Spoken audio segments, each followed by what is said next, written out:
ഇന്നലെ കൺവെൻഷൻ്റെ ലാസ്റ്റ് ഇന്നലെ മോളും ഇവിടെ അമ്മയും കൂടെ വന്നു ഇവിടെ കരഞ്ഞ് പറഞ്ഞൊരു കാര്യമാണ് അല്ലേ, ഇറച്ചി, ചിക്കന്, മട്ടന്, ബീഫ് ഏത് ഇറച്ചി കഴിച്ചാലും കംപ്ലീറ്റ് അലർജിയാണ്, മുഖമെല്ലാം വീർത്തു വരും.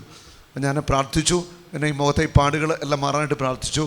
ഞാൻ പറഞ്ഞു നാളത്തെ അല്ലേ പോയിട്ട് ചിക്കൻ കഴിച്ചോണമെന്ന് പറഞ്ഞു, വീട്ടിലിരിപ്പുണ്ടെന്ന് പറഞ്ഞല്ലേ. ഇനി ബാക്കി പറഞ്ഞു. ഇന്നലെ പോയി ചിക്കൻ കഴിച്ചു, ബാക്കി പറ. എനിക്ക് 2 വർഷം മുന്നേ ഇങ്ങനെ ചിക്കൻ കഴിക്കുമ്പോൾ ചുണ്ടിൻ്റെ ഭാഗം അത്രയും പൊള്ളി വരുമായിരുന്നു. അപ്പോൾ ഇങ്ങനെ പൊങ്ങി വരും, വേറെ അസ്വസ്ഥതയൊന്നുമില്ല, പക്ഷെ നമുക്ക് പുറത്തോട്ടൊന്നും പോകാൻ പറ്റത്തില്ല. അപ്പോൾ ഹോമിയോ ഡോക്ടറെ കാണിച്ചപ്പോൾ മരുന്ന് തന്നിട്ട് പറഞ്ഞ് കഴിക്കാൻ പറഞ്ഞു. അപ്പോൾ ഞാൻ എന്ത് ചെയ്യും, ചിക്കൻ കഴിക്കാൻ പോകുമ്പോൾ ഒരു അരമണിക്കൂർ മുന്നേ മരുന്ന് കഴിക്കും, പോവും, എന്തെങ്കിലും ഫങ്ഷൻ ഉണ്ടെങ്കിൽ പോയി അറ്റൻഡ് ചെയ്യും, തിരിച്ചു വരും.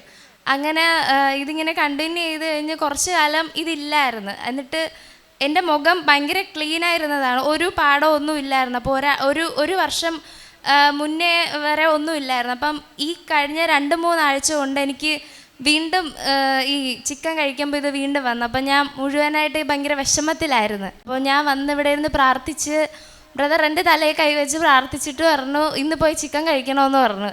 അപ്പം ഞാൻ വീട്ടിൽ പോയിട്ട് ഞാൻ വേറെ ഒന്നും എടുത്തില്ല. ഇന്നലെ മെന്നാന്നൊന്നും ഞാൻ മരുന്നും കൂട്ടിയില്ലായിരുന്നു. ഞാൻ നേരെ ബ്രദറിൻ്റെ അടുത്ത് വന്ന് രാത്രി ആയപ്പോൾ പോയി ഞാൻ ചിക്കൻ കഴിച്ചായിരുന്നു. അപ്പോൾ സാധാരണ ഒന്നുകിൽ കഴിച്ചുകൊണ്ടിരിക്കുമ്പോൾ തന്നെ ഇത് പൊങ്ങി വരും, ഇല്ലെങ്കിൽ രാവിലെ വരും. ഞാൻ രാവിലെ എണീറ്റ് എനിക്ക് കുഴപ്പമൊന്നുമില്ല, രാവിലെ ഞാൻ ചിക്കൻ കഴിച്ചിട്ടാവുന്നേ. രാവിലെ ചിക്കൻ കഴിച്ചു, ഒരു കുഴപ്പമില്ല. ഇറച്ചിയുടെ അലർജി കർത്താവ് സൗഖ്യമാക്കി. കർത്താവിന് മഹത്വം.